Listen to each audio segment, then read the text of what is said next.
Olá, seja bem-vindo, seja bem-vinda a mais uma análise aprofundada aqui no nosso espaço. E olha, antes de a gente mergulhar no tema de hoje, eu queria fazer um pedido que é assim fundamental para a gente. Se você gosta do que a gente faz por aqui, se esse conteúdo te ajuda de alguma forma, por favor, compartilha.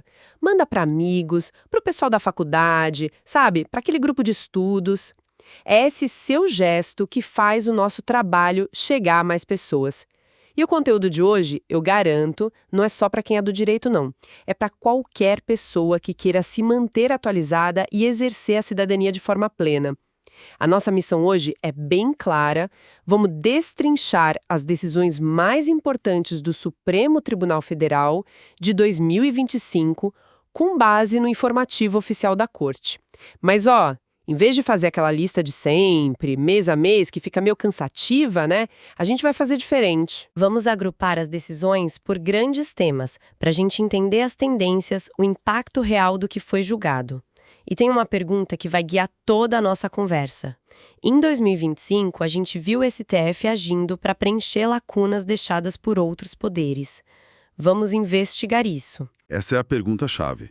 Porque, analisar o STF não é só fazer uma lista de julgados. É entender esse diálogo, que às vezes é bem tenso, entre o judiciário, o legislativo, o executivo. E essa sua abordagem por temas ajuda a gente a ver a floresta, e não só as árvores, sabe? Muitos julgamentos de 2025, mas muitos mesmo, giraram em torno de uma ideia central: a inércia do Congresso Nacional. Aquela demora em regulamentar direitos que, já estão na Constituição há décadas. Exato, a famosa declaração de mora. É quase como se o STF virasse e dissesse: ô Congresso, seu prazo para fazer essa lei aqui já esgotou, tá? E a gente teve vários casos assim, né? Alguns com impacto social, assim, gigantesco. Imenso. Para mim, um dos mais marcantes foi a determinação para que a Lei Maria da Penha seja aplicada para proteger homens, travestis e transexuais em relacionamentos homoafetivos. O tribunal basicamente reconheceu que existia um vácuo, uma lacuna de proteção para a população LGBTQIA+, contra a violência doméstica. E aí, diante da omissão do legislativo em criar uma lei específica, ele foi lá e estendeu a aplicação da que já existia. Nossa, isso é muito significativo. Na prática, então, quer dizer que uma pessoa trans num relacionamento abusivo agora pode pedir as mesmas medidas protetivas de urgência que uma mulher cisgênero. Mas essa atitude do tribunal de preencher um vazio não ficou só nos direitos civis, né? Chegou também no bolso e nas relações de trabalho. Exatamente. O STF também declarou a mora do Congresso em 2 pontos do artigo 7º da Constituição que fala dos direitos dos trabalhadores. Primeiro, na criação de uma lei que regulamente a participação de trabalhadores na gestão das empresas. Segundo, na criminalização da retenção dolosa do salário quando o patrão não paga de propósito. E ainda cobrou uma lei para proteger o trabalhador contra a automação. E olha, em todos esses casos, o tribunal deu prazos para o legislativo agir. E teve até cobrança de um imposto que, gente, existe na Constituição desde 1988, mas nunca saiu do papel: o Imposto sobre Grandes Fortunas. Precisamente, o STF declarou a mora do Congresso em regulamentar o IGF. Isso não quer dizer que o imposto passou a ser cobrado no dia seguinte, claro, mas é uma pressão, enorme sobre o legislativo para que ele finalmente legisle sobre o tema.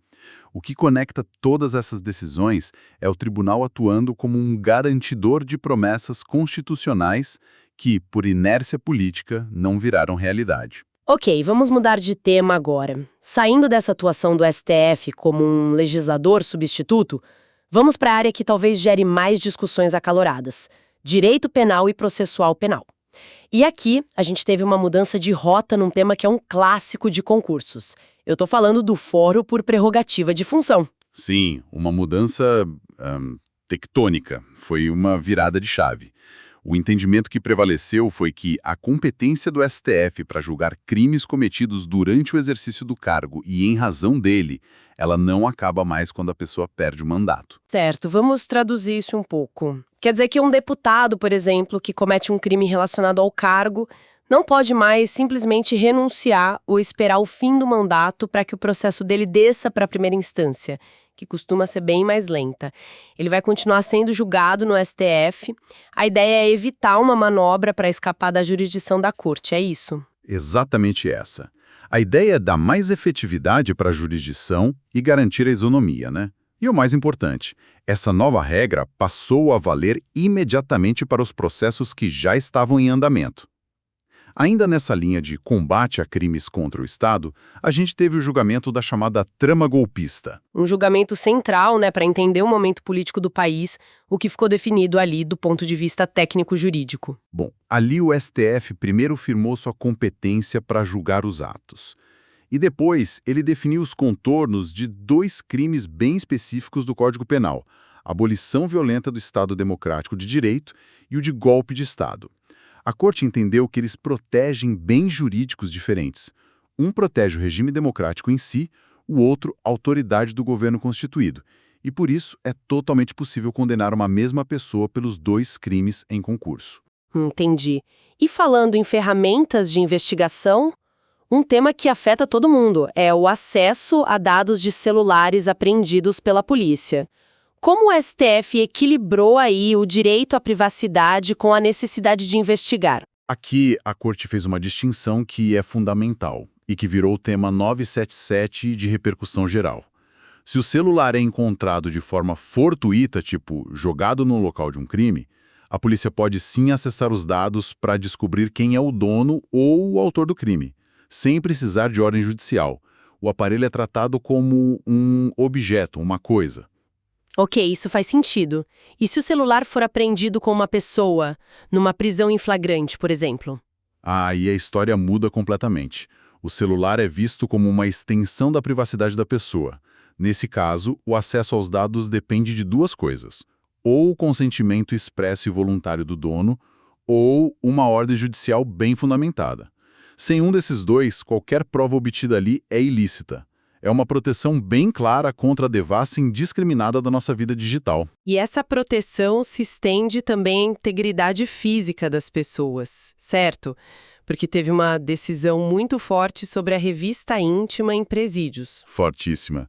O STF declarou que a revista íntima vexatória, sabe? Aquela com desnudamento, com toques, ela é absolutamente inadmissível. E as provas obtidas por meio dela são ilícitas. Ponto.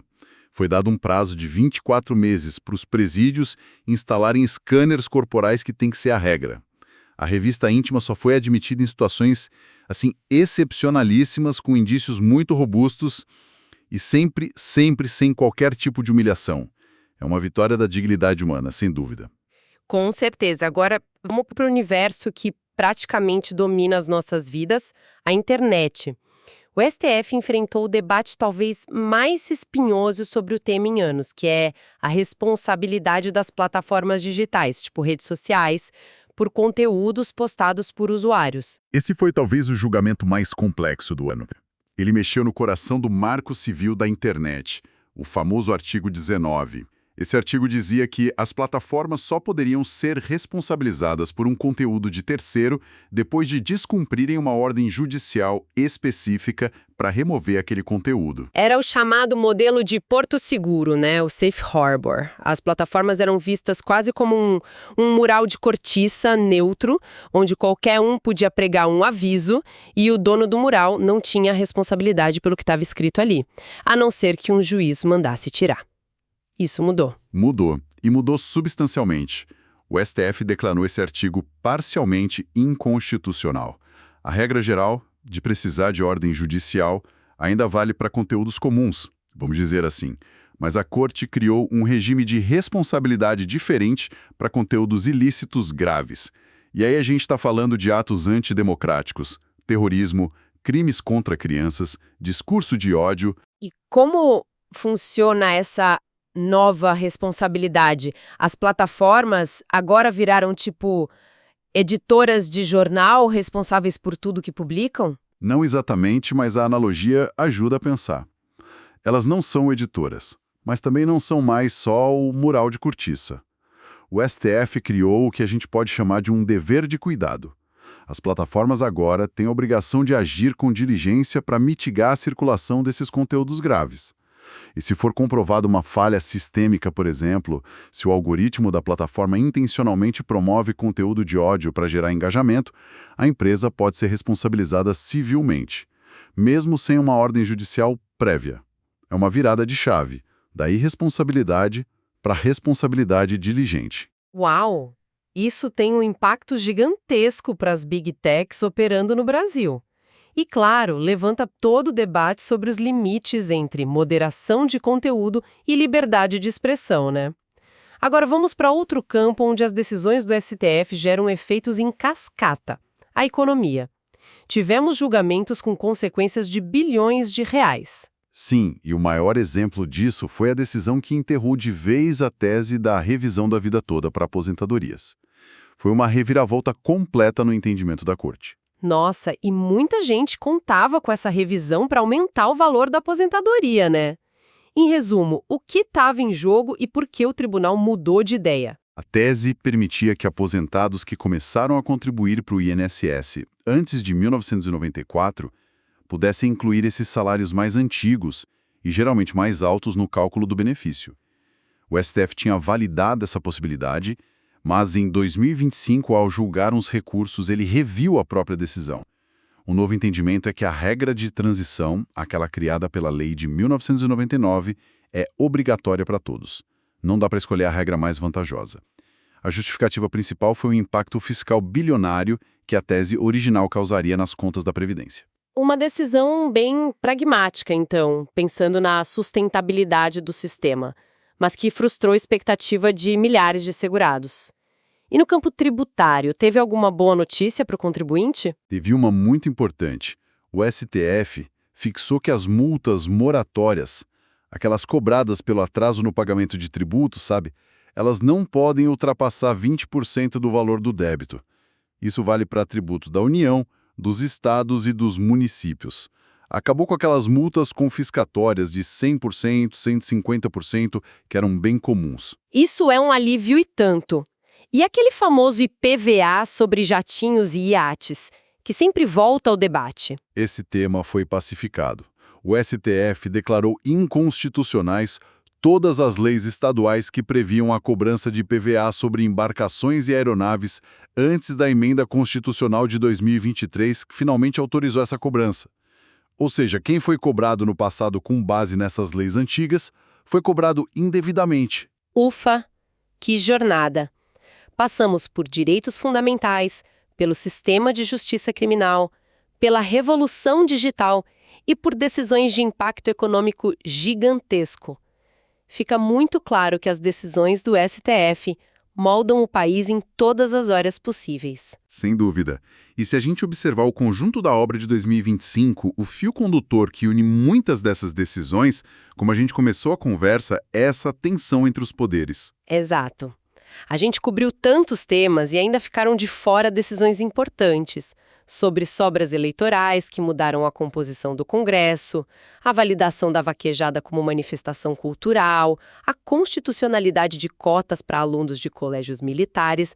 A lista é enorme, mas acho que a gente conseguiu ter uma visão panorâmica das grandes linhas de força do tribunal no ano. E olhando para essa visão panorâmica, a questão que a gente propôs no início fica ainda mais relevante.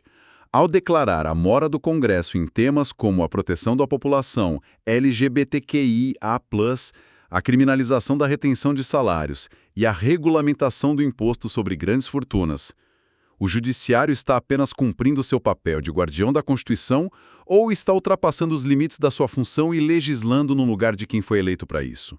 A reflexão que fica é: qual é o ponto de equilíbrio ideal? E como as decisões de 2025 redefinem essa balança de poder para o futuro do Brasil?